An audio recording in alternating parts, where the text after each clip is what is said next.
Good morning, everyone. Welcome to the Institute for Government and welcome to all those who are joining us online today for this event, which we're running together with the IFS to look at how Labour's missions are getting on 1 year into their new government. The concept of missions was a strong guiding principle for the Labour government when they were in opposition. They unveiled their plans to have a mission-led government back in February 23, and Keir Starmer said at the time this was about long-term decision-making, not the short-termism that will only ever provide the sticking plaster. So, how much have this government's decisions, trade-offs and policy priorities been shaped by its 5 missions? And how far has the government been able to make progress on these priorities in its first year? We have a fantastic panel here today to discuss these questions and more.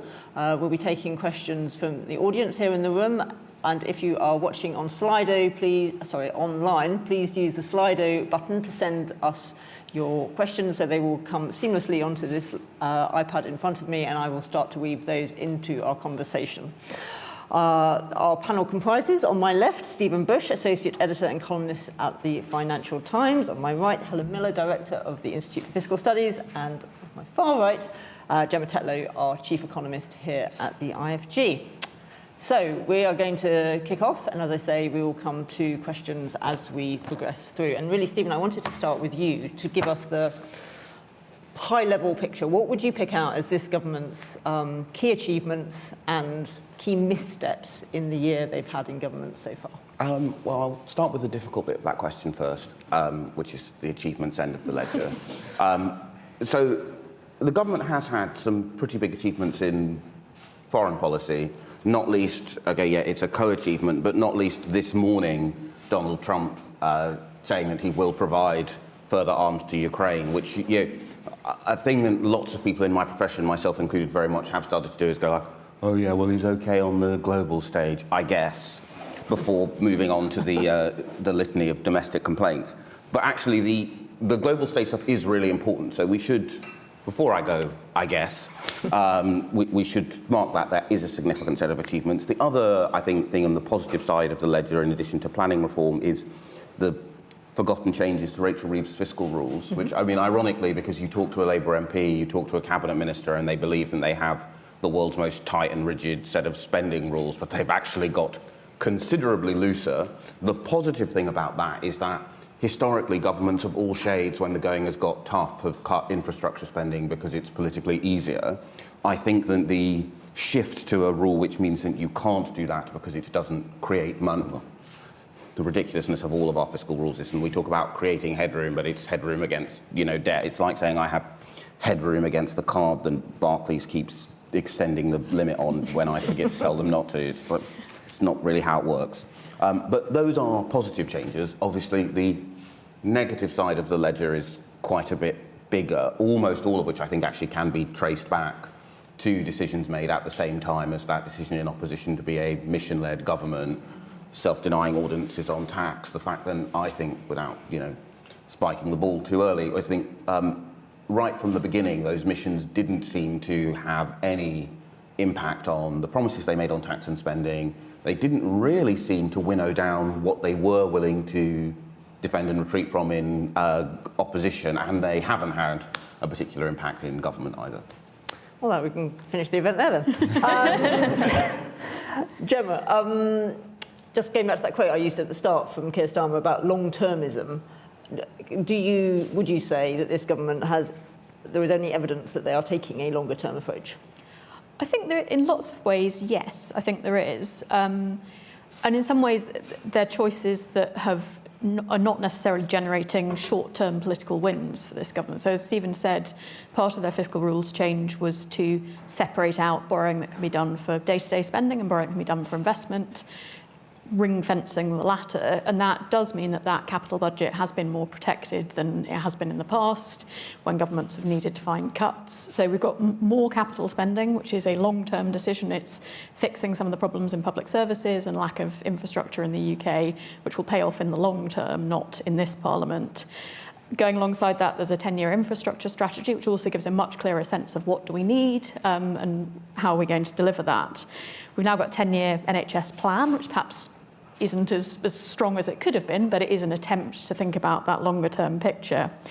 And the industrial strategy is also more of a overarching look at the UK economy, thinking about how we position for the future. So I think in lots of those areas, there is a lot of longer-term thinking here than we've had in recent years. I guess the one big thing, and we'll probably come back to talk about this more, but I think looking in the round, I don't have a sense that this government has grappled with the big long-term fiscal question and how do we actually get the UK onto a sustainable fiscal path, which the OBR's Fiscal Risks and Sustainability report last week set out, looks pretty worrying. And I think that sort of big long-term question the government has not yet grappled with. That's a very nice segue to ask Helen. I mean, in opposition, Labour took the choice that they were going to mirror the Conservatives' statements that they weren't going to increase taxes. It was always, although they obviously notionally costed everything in their manifesto, the implication of the change that they were going to be able to bring about in government was obviously sort of bigger. How have they handled that since coming to power? We obviously had the immediate sort of cries of horror when they opened the account books and discovered things that were fairly self-evident to both you and Gemma, who'd been talking about them quite a lot in the run into the election. Yeah, but I think you're right. I think it is worth winding back to that kind of pre-election period, because I think a lot of the mistakes were kind of made there, because Gemma and I and others were saying that whatever government came into power, they were going to need to do some combination of, increase taxes, cut spending, or increase borrowing. And that's before you think about anything to missions. That's just kind of like the underlying public finance situation. And no politician really, and very few politicians wanted to speak about that or be upfront about that. And that's, again, before you think about the missions. And money isn't everything with emissions. I think it's worth remembering that. But you need actually lots of good detailed policy. But if you look at the scale of the ambition on some of those things, money was obviously always going to be part of it. But we didn't really have a conversation pre-election about what that looked like. So then Labour come into power, they have this bring out the bodies event where you say, oh, we found a black hole. Then you have the kind of one and done budget, like we found a black hole, we fixed the black hole. And I think the kind of image was that, well, we're done now. We've sort of found the problem, we've fixed the problem. But that was always far too narrow because it ignored the massive set of risks that were coming down the road. It didn't really in some ways it was impressive because they'd loosened the fiscal rules, lots more investment, but it didn't really make room, not just for more spending potentially, but it didn't make room for, I think, that broader debate about we need to reform things, we need to be bold on put anything in that list. I think without having that vision for there's a big set of challenges here, we need a big vision of where we want to get to, and we should expect to be doing lots of big reforms. None of that pitch rolling was done. So instead we're going from fiscal event to fiscal event, just trying to do this credit card thing, just trying to get our headroom down. I think so. The mistake was, to start far too narrow and to not make the space for the big debates about what a mission would really look like, where could we really get to, and how would we get there? Because Stephen, missions could have been that, right? Missions could have been a way to create a vision and to justify and to articulate why you needed to do some of those big reforming decisions and to do them early on. Do you think they were ever intended to be that, or do you think they were just a sort of organising principle and a slogan which seemed neat and a way to summarise a few priorities in opposition? I think at a very early stage, before they actually had specific missions, the idea of having mission-led government is something that does appeal to Keir Starmer to the extent he has an ideology. Because the weird thing about Keir Starmer, right, is he's a politician who doesn't have an ideology, but he does more than basically anyone who's been Prime Minister for the first time ever have an institutional theory, right? In a way than really only Harold Wilson the second time or Winston Churchill the second time, where also admittedly Winston Churchill the second time was also about managing his infirmity. He does have a theory of how you run organisations. So missions as a kind of big picture, I have a theory about how organisations drive change, and it is headline missions did have a purpose. But the second they had any coherence on them, and I'm not going to make us all try and remember what they are because I think that would be a good way to embarrass all of us. But they are all driven by electoral imperatives of some kind or another, right? They are not, if you were to do a list of the big 6 missions you thought the government needed to turn around to get the state in a better position, the public finances in a better position. They are not the ones you would draw up. But if you were to go, I wonder what would be nice to put on a nice British flag-themed leaflet with the word Labour on it in the summer of 2024, you would go, you'd need something on the police, something defensive on boats, something defensive on growth so that we have an argument on tax, something on NHS because that's our home issue, etc., etc. And so they were never really, I think, intended to be useful tools to take people along a journey on radical change or to burst through ministerial silos, which is part of why they almost immediately in government were then replaced by the milestones. Yeah, I mean, I think we thought that the missions were always going to be too high level. You're always going to need something to articulate between the micro level of a manifesto and the very macro level of a mission, the stuff that you're actually going to get done in pursuit of that mission along the way. But Helen, do you think it has played out that way? To what extent can you see the missions having shaped the decisions and the priorities of the government? So I think it's worth saying that whether you call it a mission or something else, I think having some long-run sense of where you want to be is a very good idea. I mean, I'm always amazed that projects don't have more of that. If you don't know where you're going, how the hell are you going to plot how to get there? So I think that we want to get somewhere, and I think, as I agree with Gemma, the longer run, like knowing that the long run matters, you have to be a bit more, less short-termist than 3 or 4 years.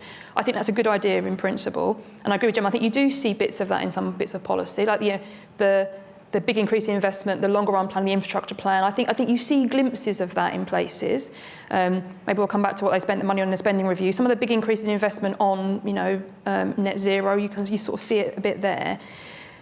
But I think it's 2 things. One is it doesn't feel like a radical change, right? I think growth should be the number 1 mission. I think we should be throwing the kitchen sink at it. It doesn't feel to me like this is a driving through everything. Everyone's trying to work out how do you get up growth. We're all trying to push in the same direction. It feels like we're doing some things on the plus side, we're doing some things on the negative side. It doesn't feel like a really driving force. And I think another thing that's changed over the year is that defence has become a priority in a way that it wasn't going into the election. So if you look at the spending review numbers, what really stood out to me on that was just how much money we're putting into the capital budget for defence. And maybe we'll come back to whether that's good for growth or not, but that seems to me like that's sort of overtaken some other priorities. And obviously things change, but that wasn't the big thing that we were talking about a year ago. I mean, can we go straight on to that question about the relationship between defence investment and economic growth? Because Keir Starmer has implied that is a connection that we should be seeing. But do you think that this increase in defence spending, which obviously was not anticipated ahead of the election, the geopolitics has changed, and that's very much a sort of understandable thing, but do you think it is going to contribute to growth in the way that he suggests?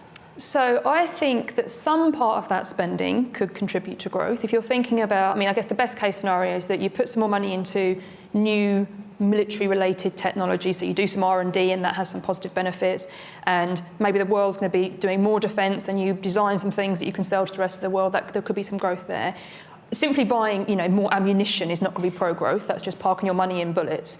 And I think stepping back from I think in some sense, whether it's pro-growth or not is sort of the wrong question. I think it's if the only thing you cared about was growth, would you park your money in defence? I think the answer is probably no, honestly. Because if that were true, we could have been doing it 10 years ago. So I think there are other things you could have done with that money. I think the danger is thinking that there's no trade-off, that you can have higher defence spending, higher growth, higher security, and you get one thing with no trade-offs. I don't think that's true. I think there are trade-offs. That money could have been reallocated to higher, science innovation spending in general, not just in the military. It could have been put into more infrastructure spending, the transport budget's getting cut on the capital side. We could have put more money into transport. So yes, I think it might have some growth effects, but I don't think we should see it primarily as a growth policy. It's a defence policy, which is not a bad thing necessarily, but we shouldn't think there aren't trade-offs, is my view. Yeah, but maybe if we feel we have to spend the money on defence, at least it won't have no growth. Sure, if you're going to do it, then do it in the best growth way possible. Yeah, which I think basically means get as much of it as you can towards R&D.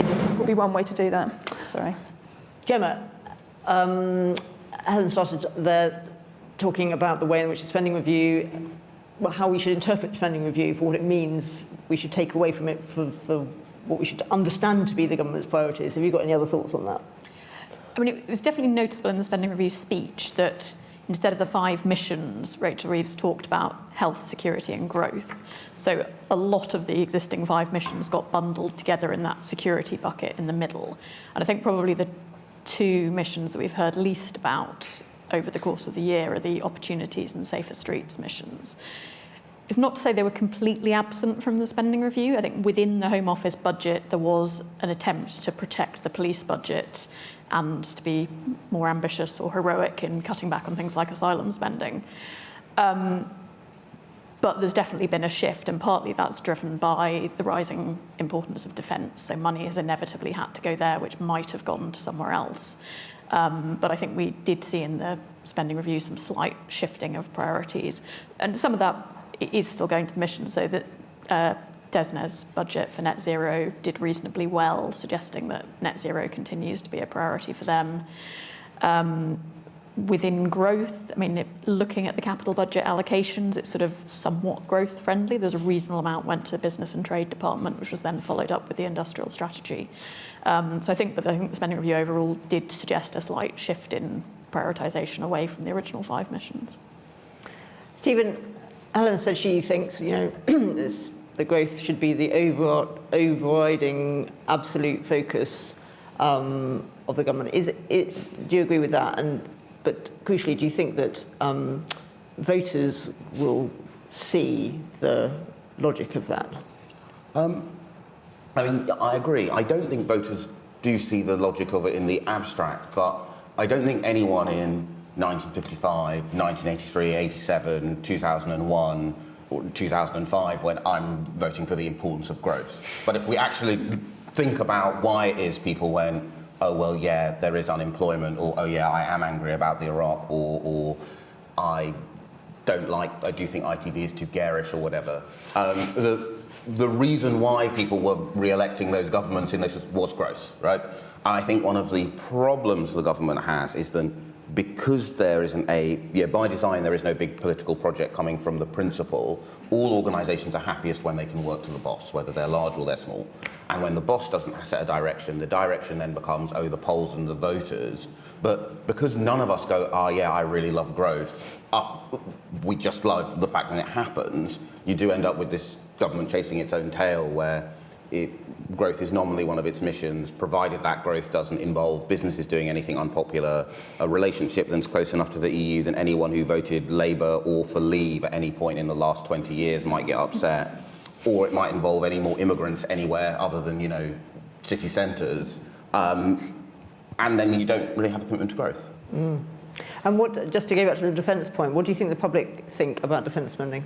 I think people obviously grasp that there is a war in Europe right now, which is our business. We continue to be a fascinating outlier, actually, in European politics in terms of the depth and level of support for the Ukraine cause. I mean, that is if you were thinking of reasons to be short Farage, that is, I think, probably still his biggest vulnerability, is that when the point of, just as it was a problem for Corbyn, that when the point of decision comes, people going like, oh, actually, are you a bit anti-West, is a vulnerability he has. But ultimately, we've got an excellent 100-year experiment of Barrow and Cambridge about whether or not defence spending or research spending is better for driving growth. And with the greatest of respect, they're two marginal constituencies I've spent a lot of time at in my career. I think I'm going to give it to Cambridge on the growth story.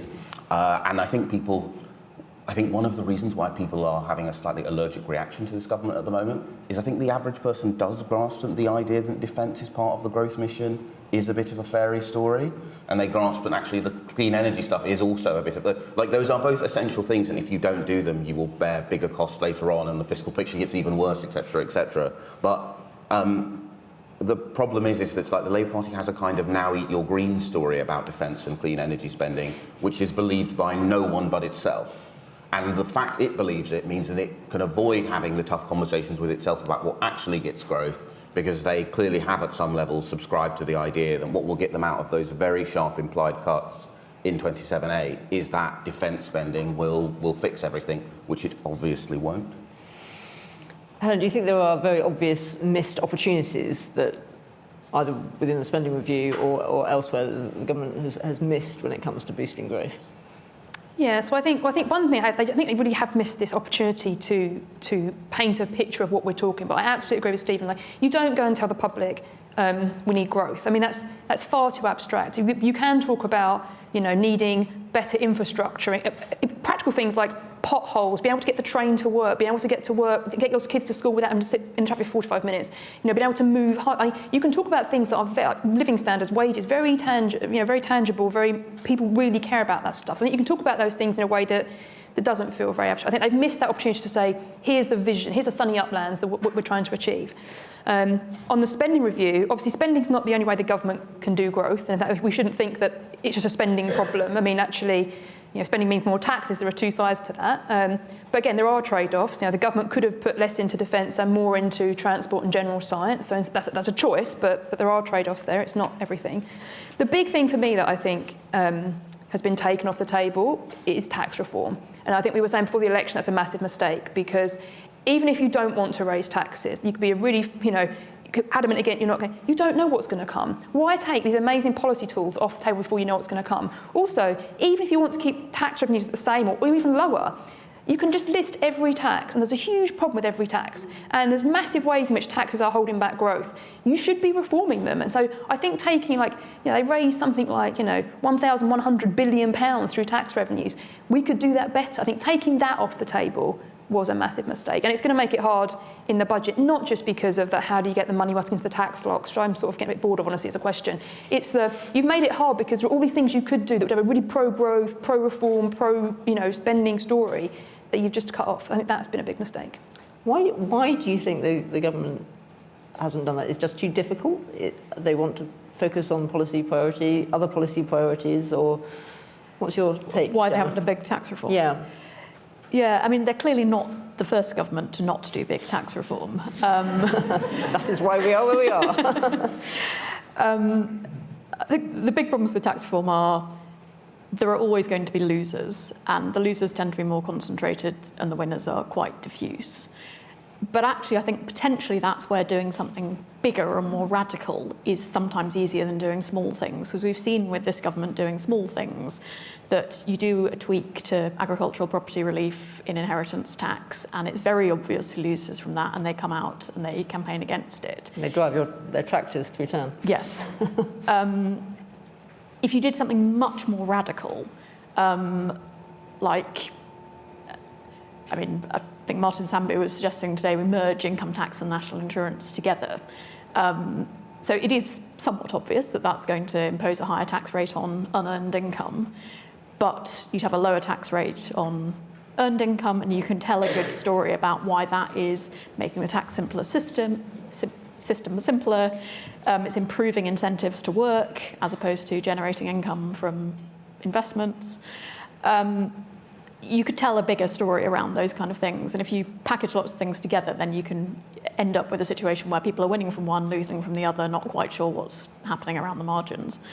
I think the other reason governments don't go for tax reform, frankly, is that the number of people who really understand the tax system and the problems it causes are quite a small number of people. Most of the people who understand the tax system in detail are probably the ones who are making use of the existing loopholes and incentives and things within it. It's not the man on the street who doesn't really understand why that complex mishmash of policies at the moment is disincentivizing or distorting economic activity in a way that's bad for the economy as a whole. So I think that just all makes it quite a difficult thing to do. And you've argued in the past that actually, with tax reform, it's one of these examples of a thing where you shouldn't let a good crisis go to waste. I mean, again, that is a bit of a issue where the government could have come in and done something early based on saying, they'd made the argument around the black hole that might have been an opportunity to do something more radical. Yes, exactly. I think, unfortunately, in the COVID crisis, we saw a period where Rishi Sunak floated some ideas about reforming the tax system. So particularly, he said, we've really helped self-employed people. There may be a payback asked for this, and we may want to more equalise the tax treatment of employees and self-employed. And then that kind of died by the wayside as time went on, and it became less of an imperative. Yes, I think you could, this government seems to puts a lot of store on stability, and that in its tax strategy has translated into saying, we will not change X, Y, Z tax rates. Rather than, I think you could have had a different version of stability within tax, which said, this is our vision of what a good tax system for the UK looks like, and this is where we're heading, which might have meant some changes, but has a sense of what the government really thinks is the priority for the tax system. Yeah. Can I just agree strongly with that? I mean, I think what we want is predictability rather than stability Yeah. per se. I think you've got a rubbish system. You don't stick to it just because it's stable. I think you say, here's what we're going to do that's better and here's how we get to it. And I sort of agree. I agree with Gemma's sort of analysis of why it's difficult.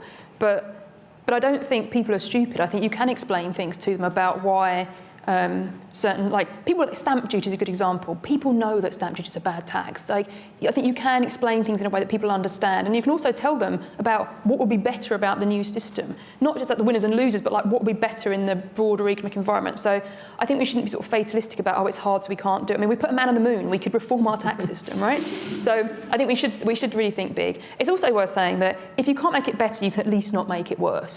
So things like you cannot increase stamp duty, you cannot increase the difference between workers and self-employed. I mean, there's a real danger that we sort of go in the opposite direction because of these. We've tied our hands, the government's tied its hands on choices. Not only do you not get good reforms, you actually get tinkering that make it worse and make it harder. And I think that's a real danger for the budget, actually. And the more tinkering, the easier it is for people to find their loopholes. Tempting as it is to spend the whole event talking about tax reform, we'll move on to the NHS. Helen, the NHS got a relatively generous settlement, as was expected, not quite as generous as it has received at some points in the past. Do you think it will be enough to achieve the sorts of waiting list targets and transformation of services that we've seen in the 10-year plan? Yeah, so there's a few things down that. So they did get a more generous settlement. In that sense, the government was sort of following through on its priorities. And like Stephen said, it's something that people really care about. There's kind of a broader health, which is really an NHS mission. And they've got this specific milestone around getting the waiting times for elective treatments down. On the one hand, you could look at that and say it's not very ambitious at all. We're looking at trying to get back to where we were in the 2010s. And that would be good, but is that all we're really going to do? If we achieve that, there'd still be waiting lists for A&E, for GPs. There'd be a broader set of services that I think voters would still be thinking, hang on, this feels a bit rubbish. On the other hand, it's actually a really ambitious target. You're trying to undo like a decade of declining these waiting lists in a parliament. So I think despite them getting a more generous settlement, actually, could they achieve that particular milestone? Yes, I don't think it's likely, but they could. But even if they did, there's a broader set of things there. And then on the 10-year plan, I think the reading of our experts at IFS is that there's lots of ideas in there, and some of them are good, but there's not the kind of how are you going to prioritise these things, how are you going to deliver them? There's not the implementation plan. I think that's where it's not about money at that point, it's about saying you've got all these great ideas, what are you going to do first? How are you going to deliver these things? I think we haven't really seen that yet, and that's what we need. Regardless of the budget, we need delivery on that, I think. Stephen, can I come back to that ambition point that Helen was making there? Do you think the 10-year plan is too ambitious or not ambitious enough? I'm going to do the and such or small portions answer and go, well, the problem is it's kind of both, in that there is a huge amount of ambition in there. And yes, it is true that it did better than any of the other departments, and slightly terrifyingly, by the end of the Parliament, we as a country will have recreated the Thatcher-era situation where, so when she came in, Norman Fowler, as head of the DHSS, had a department that was responsible for half of all government spending because it was health and social security. Well, we've essentially recreated that in the DHSC, except it's just health. But in terms of the scale of the transformation they want and the sort of organising theory about how you get there, there is not a whole lot of ambition or detail there. It does have, I think, one of the problems of this government, which is this idea that things would get better because they would, work harder, there would be less. Well, in some ways it was the problem Rishi Sunak had. It was kind of like, when I'm Prime Minister, I'll cut down on the day drinking in Downing Street and all of the problems will go away. And as we saw then, and we're seeing again now, merely cutting down on the day drinking is a necessary but not sufficient criteria for making these things to improve. Let's turn to the net zero mission. Gemma, is the government on track with its plans to achieve net zero? So far, most of the net zero mission is focused on energy decarbonisation rather than actually getting to net zero. And on the energy decarbonisation, they have changed quite a bit. They've got new mission control structures. They are making progress on that. Their 2030 target, if anything, looks overly ambitious. But I guess where missions you might have thought could be really helpful in driving government change is actually really on the rest of net zero. It's not the energy generation part, where we've already seen successive governments do a lot to decarbonise energy generation in the UK. So that's kind of within DESNZ's remit. The rest of net zero is things where you need to start getting other parts of government and consumers themselves to start making choices, whether it's to shift to heat pumps, to change their food consumption patterns, to change the way we do agriculture in the country. And there's probably less evidence that we've really shifted our ways of working within government or making progress on those more broadly. Well, that's a question which is actually there's a couple of different versions of this question which have already come up through the Slido. Asking, and I think this is a question from Victoria. Does the panel see any improvement in how departments or ALBs are pulling together as a result, and not just of the net zero mission, but missions generally? Is there more systems thinking that we can see? You're saying not in relation to net zero sufficiently. Yeah, in relation to net zero, not so much. I think on the industrial strategy, I think there is evidence of more cross-government working there. That, compared to previous industrial strategy documents, there's much more evidence of thinking about some of those horizontal policy levers, whether it's transport or skills, that have actually been brought together by DBT and the Treasury into that strategy. So I think that there is some evidence of that there.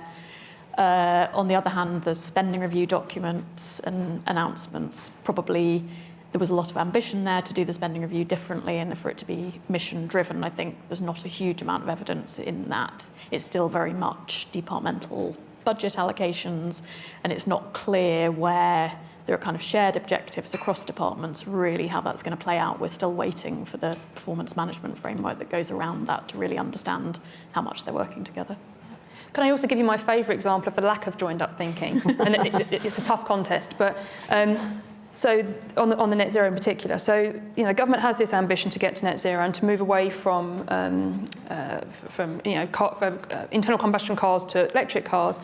And the OBR recently, set out the costs of moving to net zero. And one of the big costs is the fact that we know that we're going to lose something like 40 billion in fuel duties.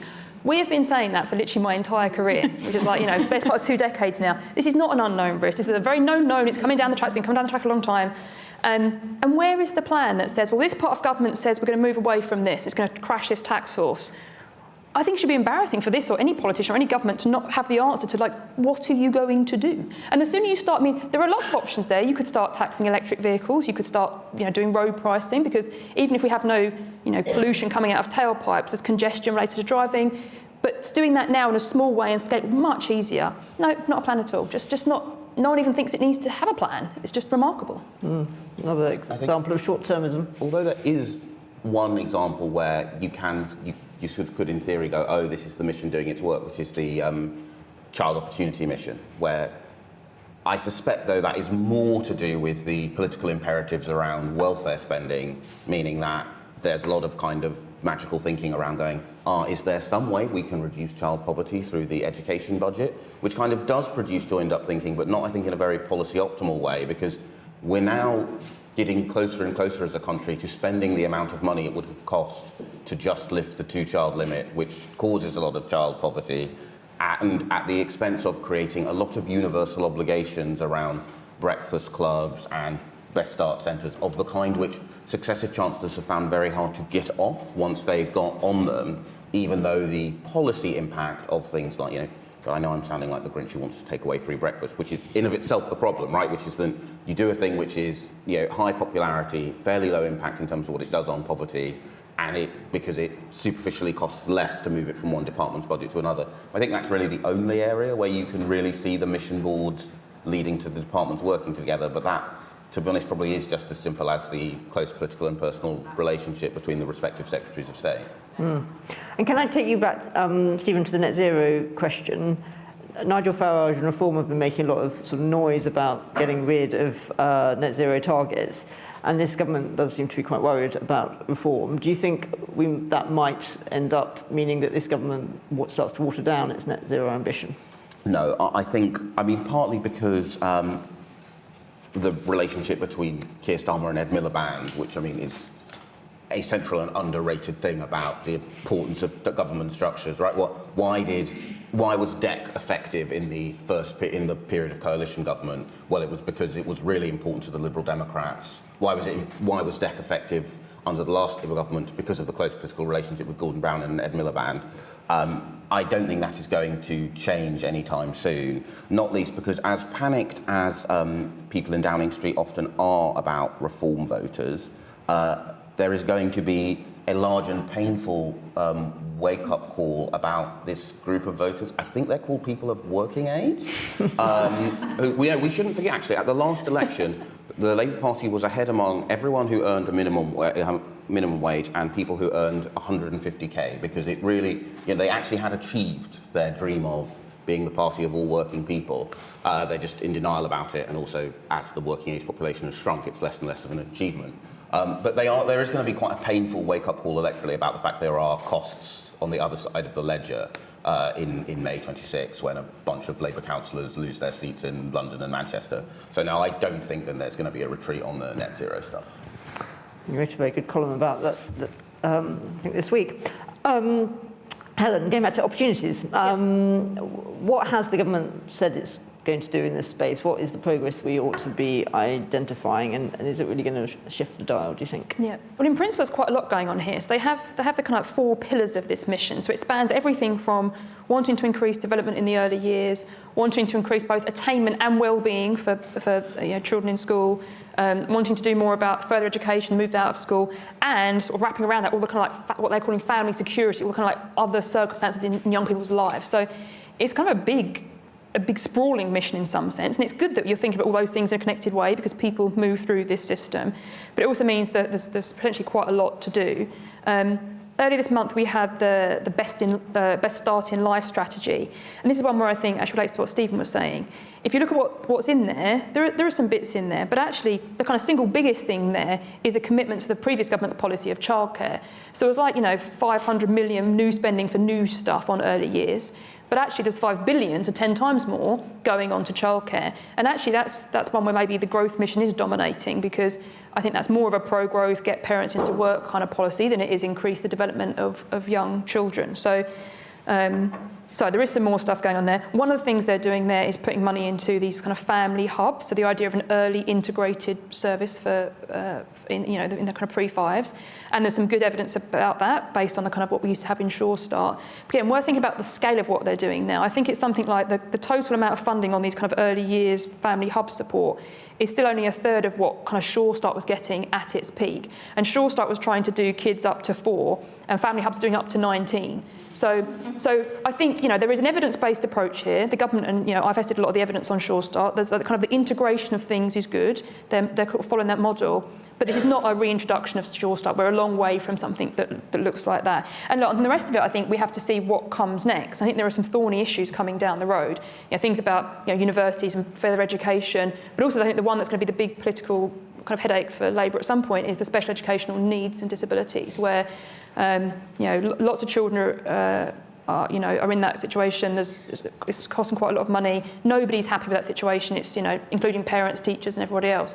But it's an area where, like many of these areas, you've got to have proper reform, and you've got to find a way to have difficult conversations and do something that's big and bold. And I guess the concern of me and lots of people is that, having just seen the disability U-turns, that's not a great precedent for trying to do things that are difficult but needed. Yeah, and if you don't do that reform, you just look like the Grinch who's taking something away. Well, that's the real danger, right? I mean, we're talking about vulnerable children who obviously do have a need, and it's about how best to support that. But when you've got so many children in this situation, it's not a niche. I don't think it is a niche issue anymore. You have to be thinking about what provision can happen in mainstream schools, how best to support them, how best the money should follow these children. And of course that's difficult, because for the parents involved, it's stressful to think about, you've finally got something set up for your child, you know what's happening, nobody wants to rip that away. But again, we can't just say, well, we'll stick with this because no one's happy because we can't change it. I think you have to find a way to try to move forward in that. Gemma, there's another frequent flyer question coming through, which is about how we ended up here. I'm going to take this anonymous version of it, which says, there seems to be a general consensus not enough planning was done by the Labour Party before entering government across most policy areas. Why was this? What can be done to ensure that parties are better equipped to enter government in future? So clearly they should engage much more with the IFG transition for government training. Yes, it does seem that in lots of areas there was a real focus on how do we get elected rather than on what are we going to do once we get elected. Almost possibly, it seems driven by a fear that if it looked like they were planning for government before the election, it would look like they were counting their chickens before they'd hatched.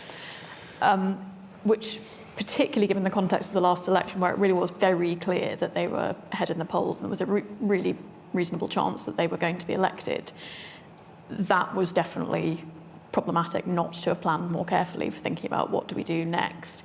And that probably led to some of the hand tying that happened in the manifesto, because those are lots of pledges that are good for winning the vote, but then make your life really difficult when you get into government by tying your hands on all these things. So what could be done better? I mean, I think it would be better if politicians didn't have to fear that if it got out that they were thinking about what they might do in government, that would be seen as a bad thing. Good thing to prepare for a quite difficult job that you might have to do quite soon. Yeah, I mean, you generally hope that would be seen as a positive, that they're thinking seriously about what they would do, whoever you are, however likely you think it is that you're going to get into government. I mean, as I say, the IFG does great work with governments on transition to government. I think we did do that with the Labour opposition, kind of thinking about how does government function, how do you work with your civil servants. But that goes one step, which I guess is how to get done what you want in government, but you also do need to have the what do we want to get done in government, and perhaps that's where there was a bit of lack of thinking in some of these areas, is what do we really want to achieve and what are the trade-offs we think we're going to have to make to do that. Stephen, I'd like your view on that, and then I'm just a warning to the audience, I'm going to come to you for some questions, so have your questions ready.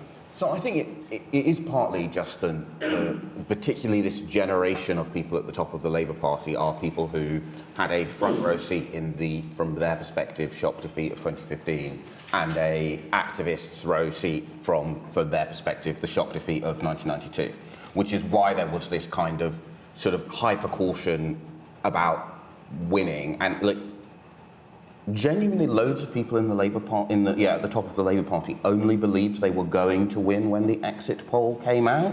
Which, I mean, but you've sort of got to accept it as a sort of psychological limitation. I think the reason why we have short money, right, is that we think that there is a value in the work of what oppositions do. I think that the failure to plan adequately for government does, I think, suggest we should revisit how some short money is directed, because broadly speaking, that you ought not to have a situation where the whole of an opposition party is just in a mode of no complacency about the election result, absolute complacency about the challenge of governing.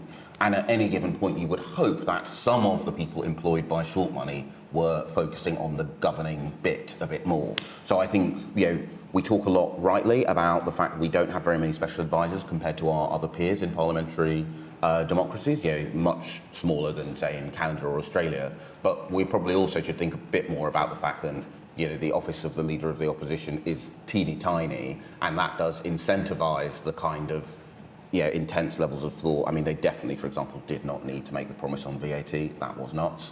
But when you look at what people's jobs were, they were all about winning, and very few people who actually had a job that related to on the day after we will do X, Y, Z. Great. Okay, we'll take some questions now. We'll take them in groups of 3, and you should all feel free to answer the ones you want, not having to answer all of them. Go here. Can you just wait? Again, tell us who you are. Thank you. Heather Stewart from The Guardian.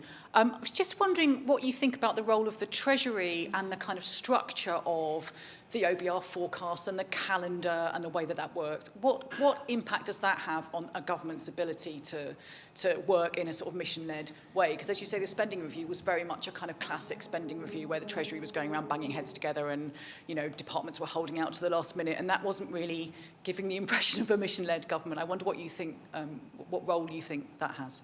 Right, we'll go over here. Thank you. Hugo Jai from the iPaper. Helen and Gemma, you both alluded to the importance of facing up to trade-offs and also the long-term fiscal picture and the fact that, going back to the missions, a lot of those require more spending. is there any sort of conceivable future in the short to medium term where one of the solutions to the fiscal picture will involve spending going down as opposed to tax going up, particularly in light of events of the last few weeks? Do you want to just come here? Hi, Maura Wallace, I'm a senior fellow here. We've talked quite a lot about the sort of Westminster end of this, but how a lot of people will experience the missions is through the performance of public services where they live, so the sort of delivery chain, as it would have been called under New Labour. So I'd like to hear a little bit about how you think the government's managing its relationship with the front line. Great. So role of the Treasury, could spending go down, relationship with the front line. Gemma, I know you have thoughts about the Treasury and the ABR. Yes, so maybe I'll take the questions in order. We'll start with Heather's. In some ways, the Treasury is the only bit of government who really has at the forefront of its mind the balance sheet, and someone does need to impose that discipline on departments, because all spending departments will always have great ideas for new things they want to do and not put quite enough weight on the where's the money coming from and what's the potential cost of that. Having said that, I think this year has shown some of the unhelpful dynamics within the way that fiscal policy is made in the UK. So in particular, policy is far too responsive to small changes in economic forecasts. And that is a combination of having ironclad fiscal rules with very little headroom against them. And then this Chancellor has done what previous Chancellors have done, which is to have essentially 2 important fiscal events a year, which is very unusual. Internationally, most other countries really do only have 1 major fiscal event a year and spend more time developing policies in the run-up to that rather than rushing them out, developing them in secret.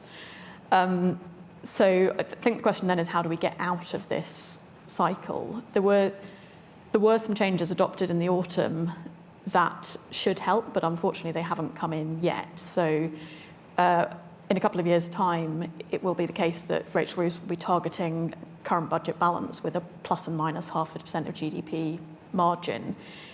In that sort of situation, she would then have been able to stand up in the spring and say, well, we're marginally above zero borrowing, but that's within our margin of error, and if things are still looking bad in the autumn, we can come back and do something then. We'll spend some time doing that. So one way could be to bring that margin of flexibility in more quickly so that it is applying now. I'm not sure that completely solves the problem. I think there is still too much of a relationship between the fiscal forecasts and small moves in that and the stance of fiscal policy. You really need fiscal policy that is longer term robust and isn't adjusted every time economic forecasts inevitably. I mean, the average forecast year ahead, average 6-month change in the borrowing forecasts is something like £15 billion. So these things move around in one direction, that you don't want fiscal policy doing that every time. So I think you need a framework, and it's not the OBR forecast that's at fault. They try to be clear that you shouldn't focus on the central point estimate. There's a lot of uncertainty around this and it might move. It's more that you need a Chancellor who plans with more leeway against what she's really trying to achieve, and is willing, when things look a bit off track, to have the confidence to stand up and say, okay, this is not where we want to be. If things are still looking bad in a few months' time, then I will do something about this, and these are the types of objectives I have on tax and spending. So you have some sense of where am I going to go to look for more tax or spending cuts.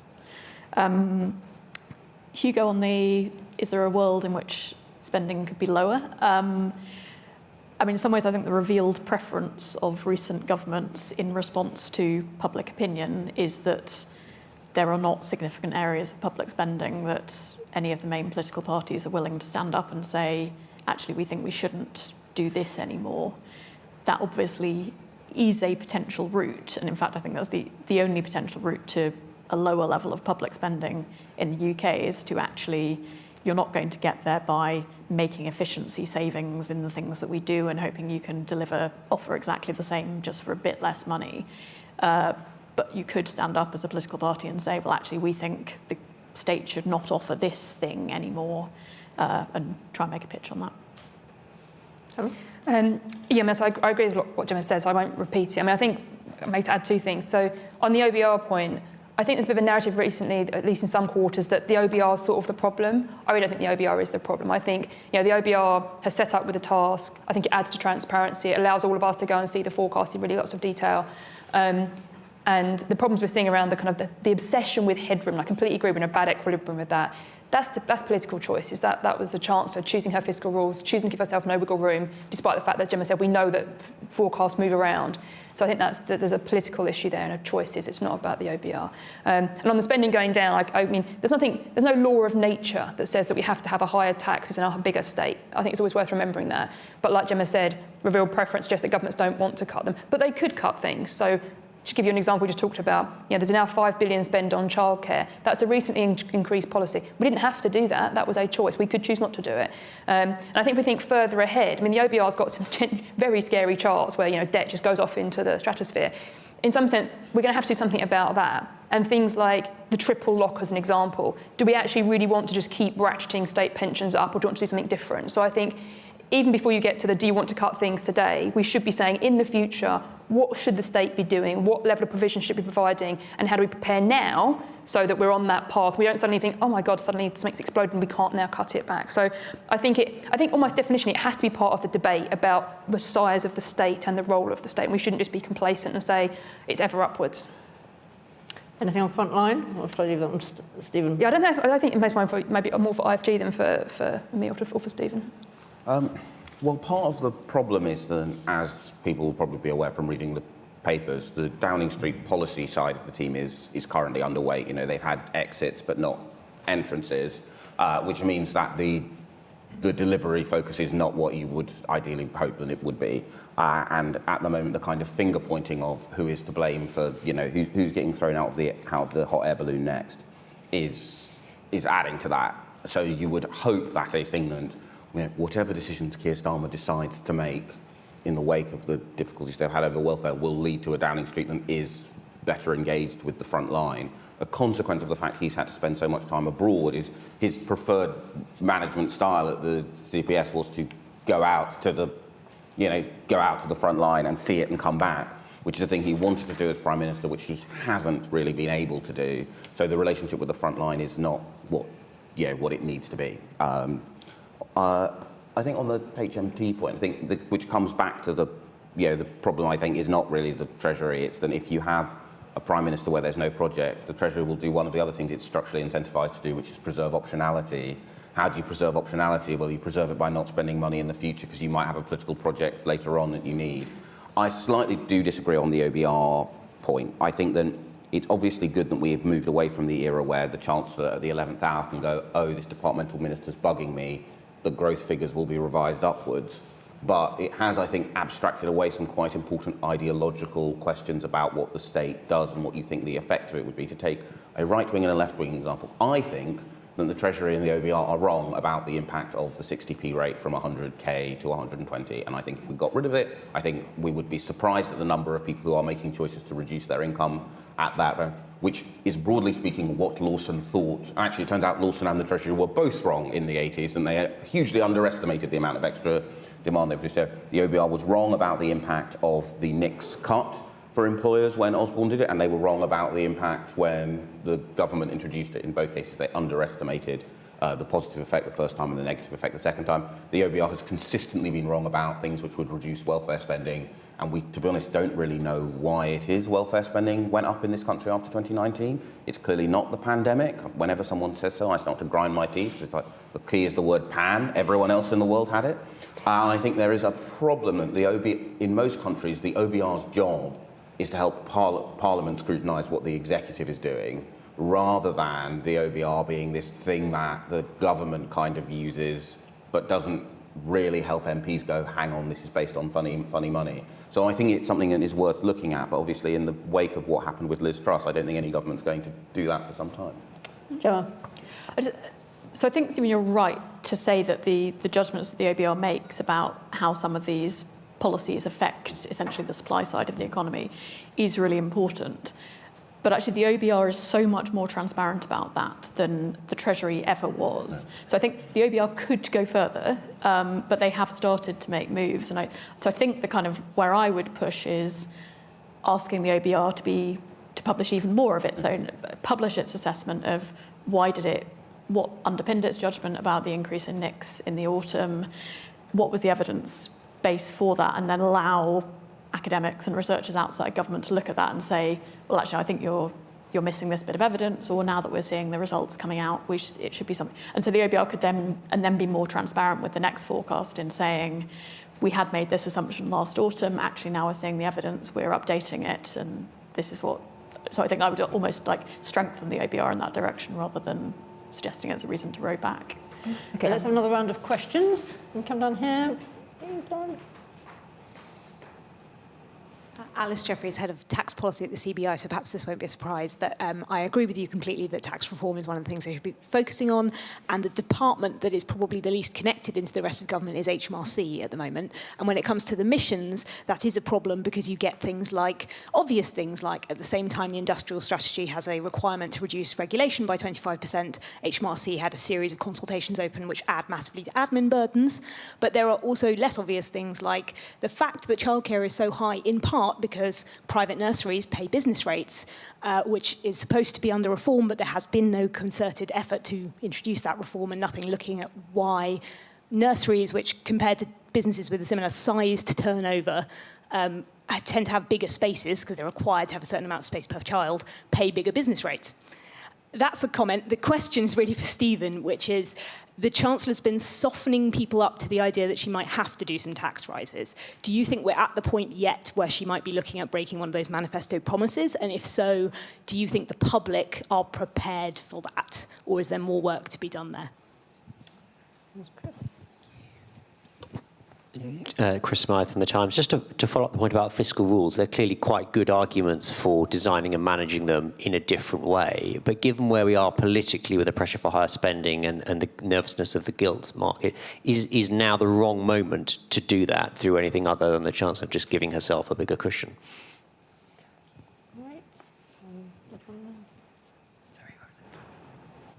Wes Ball, I was closely involved in the preparation for government in 2015 and loosely involved in 2024, so I can sort of feel Gemma's pain.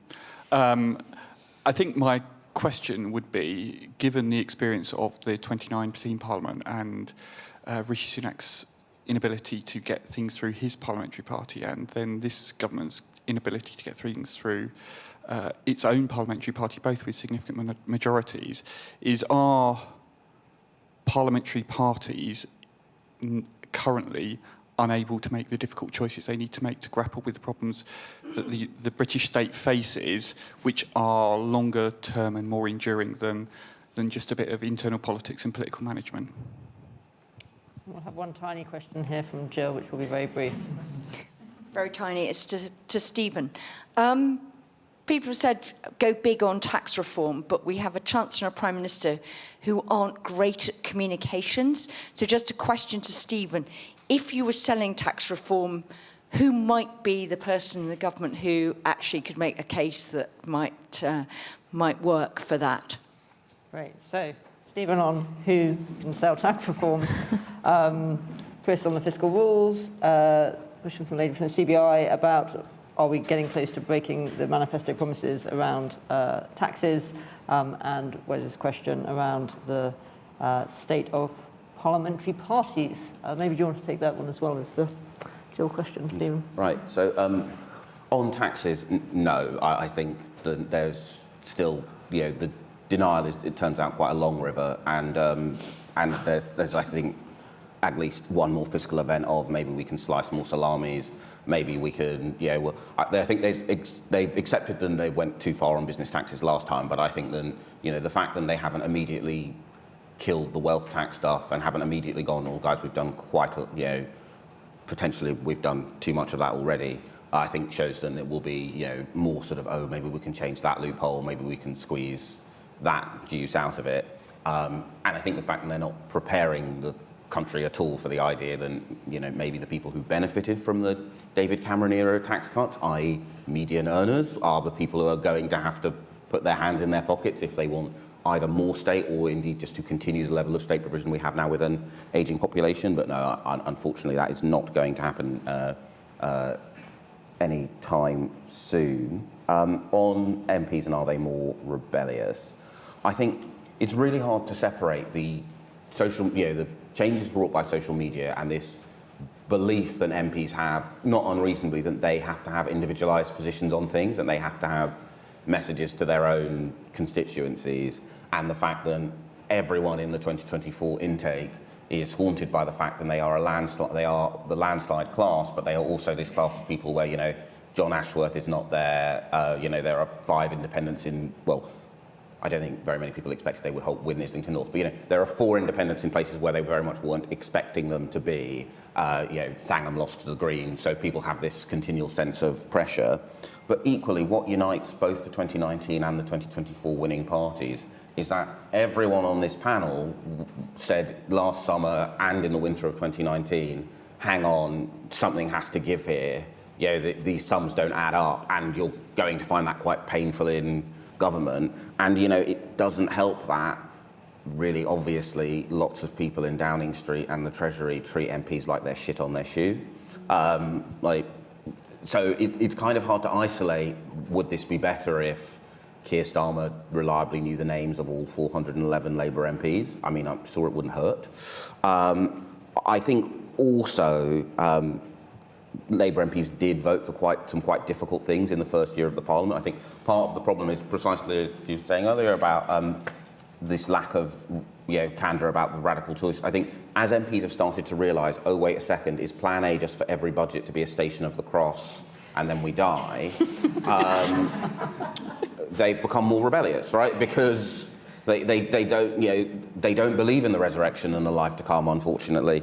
On communication, I'm going to swerve that question because my wife is a Treasury spad. But I think I am sceptical about I think, to quote the great Tony Blair, right? It's a myth that you can have good communications and bad policies. I think that a lot is, I might be saying this because I'm biased being quite nasal myself, but I think a lot is put in this idea that if Keir Starmer and Rachel Reeves were slightly less adenoidal and slightly more natural communicators, then these problems would go away. I think, to be honest, tax reform, regardless of whether or not you're a good or a bad communicator, is unpopular when you do it. And then if you get it right, it's popular because people, it would be unpopular to get rid of the 60p rate in that 100 to 120 thing, because the optics would be terrible, yada, yada, yada. But if you did have more revenue coming in and you were able to spend that money on either tax cuts or social policy, that would be popular. And it wouldn't matter that the principal two are a bit robotic. Gemma? So I'll take Chris's fiscal rules question. So firstly, I'm not sure there are good changes to the fiscal rules that give you loads of extra fiscal room and avoid these problems. The fiscal rules we had, as Stephen alluded to at the start, are actually quite loose fiscal rules. So I think there is a real constraint there, however you construct your current rules. So then that partly comes to your question of would now be a bad time to try and change them because it might spook the markets. I think it is clear from the past year that the UK government is struggling more than it once did to raise the financing it needs, and therefore does need to be aware of how financial market players view it and any changes it makes. And I think particularly given that I'm not sure there's good changes to the fiscal rules that keep you on a path to fiscal sustainability and give you much greater wiggle room around these difficult choices in the near term, I'm not sure that any much gain you would get would be worth risking that. So maybe I'll finish up saying I agree with that, and I think, Gemma talked earlier about there being a plan to move to this range, and having a range rather than a point estimate to target, which could make things a bit better. I think the positive, the kind of like the upside is that there is a range, then forecasts get moved around within that range, you don't have this constant tinkering. It's also possible that the bottom of the range becomes the new point and it just becomes a new line in the sand and we get back to square one. So it's definitely not a solve all. But I don't think that changing the fiscal rules radically in November, wherever it's going to be in the budget, is the place to go. Maybe thinking for the next Parliament about a broader fiscal framework. I think trying to find a way to debate like what the big issues are, which is like we have a high debt, we have a high debt cost, we want to manage that in a way that's sustainable. What are the set of indicators we could look at? What are the set of things we can do to manage that? It's not just laser focusing on one, spuriously precise number. I think it's a good thing, but I don't think that's a radical change in this moment. And then just to say, I strongly agree with what Stephen said, is that I think you could have the best communicator in the world. If you've got rubbish policy, you've got rubbish policy. So I think what the government needs to start with is what is a good vision and a good set of policies that would deliver that vision. Then you can work on the communicating that and working out how to explain it to people. I don't think it's not about like manipulating, but I think you could just tell them the truth. I think you can just get a good vision, get a good policy and explain it in ways people understand. I think, my view is that often the electorate are treated like they're kind of stupid, that you kind of can't quite tell them the truth. I think that's just a complete misreading of people. I think people actually want to be levelled with and to know what's happening and to have a vision of and not a doom and gloom, oh God, it's awful, it's going to be awful every budget. But look, it is a challenge, but here's how we can credibly, respectably meet that challenge. Here's how we can come together. Here's how we can reform things and make them better. I think there could be a really good news story about that, we're going to do something good together. But you have to start with the sense of where you want to go and what a good policy looks like. Otherwise, no communication in the world is going to help you out, I don't think. I think that's a great point on which to end. Thank you so much to my fantastic panel, to Gemma, to Helen, and to Stephen for joining us today. Will you join me in thanking them?